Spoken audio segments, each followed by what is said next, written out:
خب دوستان، در ادامه صحبت به پیرو جلسه ای که برای شما آماده کردم و امروز گذاشتم، یک توضیحات به قول معروف تکمیلی تر خدمتتون ارائه بدم که این موضوع به قول معروف جا افتاده باشه. خدمتتون عرض کنم که ما در واقع دو نوع چارت شناسی داریم در علم آسترولوژی که یکیش مربوط به وارشا پالا میشه و به معنی اینه که در واقع چارت سالانه بهش گفته میشه که در کل یک در اوایل هر سال که به عنوان گردش یک دوره کامل به مدار خورشیدی وقتی که به اولین نقطه شروع خودش برمیگرده، در اون لحظه به قول معروف انقلاب دوره خودش رو شروع میکنه و اون انقلاب اولش رو خب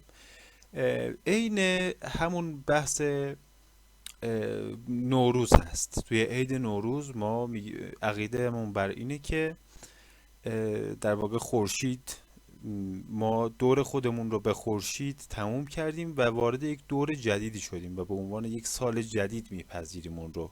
خب که در بحث آسترولوژی این یکم متفاوته، ولی خب مثال نوروز مثال خوبیه برای این موضوع برای شروع و به اون چارت سالیانه گفته میشه و یا وارشاپالا. خب و نوع دوم تفسیر چارت ما به عنوان پراشنا یعنی چارت آسمان پذیرفته میشه که این ابعاد مختلفی داره. هم ممکنه برای طالع یک شخص باشه یا ممکنه برای بررسی یک اجتماع، یک موقعیت خاصی از زمان باشه که بخوایم آسمان رو بررسی بکنیم. و حتی آسترولوژی های مختلفی داریم، مثل آسترولوژی بررسی درون انسان، آسترولوژی بیماری ها، آسترولوژی مفصل. یه بحث خیلی خیلی مفصلیه که در نجوم اسلامی وارد یک حوزه خیلی جدی تر میشه به عنوان سوال و جواب در علم اختیارات نجوم. شخص میاد سوال میپرسه و نسبت به موضع و زمان سوالی که سائل از منجم میپرسه، نسبت به حالا یک تعداد مواردی سعی میشه که از علم نجوم و چارت پاسخ استخراج بشه به هر سوالی که داره. و یا بررسی های طبی و تشخیص های روحانی هم میتونه از قبیل اینها باشه. برگردیم به اصل موضوعمون. اصل موضوعمون رجعت بود. رجعت در نرم افزار تشتر، حالا هر نرم افزاری یک در واقع یک نمادی داره برای نشون دادن رجعت که در نرم افزار تشتر با علامت حرف ر، در واقع را، جلو اسم سیاره مثل مریخ، را یعنی مریخ رجعت کرده در برج دوم. و همچنین مشتری الان در این چارتی که مشاهده میکنید رجعت داره. خب پس نماد رجعت در نرم افزار تشتر حرف راه و ممکنه این در نرم افزارهای دیگری نسبت به زبانهاشون متفاوت باشه. خب وقتی که یک سیاره رجعت میکنه، تأثیرات مثبت و یا منفی میتونه به بار بیاره. پس گفتیم که بعضا ممکنه حتی شرف و یا حبوط ما رو هم تحت تاثیر خودش قرار بده. و یک موضوع دیگری هم هست و اون اینه که حتی میتونه وبال و یا سروری یک کوکب رو در اون خونه ابطال بکنه. و باز برمیگرده به این موضوع که آیا سیاره‌ای که در به قول معروف خونه سروری خودش، برج سروری خودش قرار گرفته رجعت داره و یا نه. این یک موضوعه. و همچنین وبال اون سیاره، آیا سیاره‌ای که وبال کرده در اون خونه، در اون برج رجعت داره و یا نه. اینها هستند که باز دوباره موضوعات سروری و یا به قول معروف ساواکشاترا یا وبال اون رو تعیین میکنه که آیا این ابطال شده و یا نه. باز همون موجوده. پس هر موضعی یک ابطالی داره که باز بحث‌های مفصل‌تر، قانون‌های مفصل‌تری در علم آسترولوژی داریم که ممکنه بعضاً یک ستاره‌ای رو از حالت شرف ساقط بکنه و یا حتی ممکنه که یک حتی حبوط برای اون موضع در واقع جایگاهی که سیاره در اون قرار گرفته رو خوب تلقی بکنه. پس همه شرفا همیشه خوب نیست، همه شرفا یا همه حبوط‌ها همیشه بد نیستند.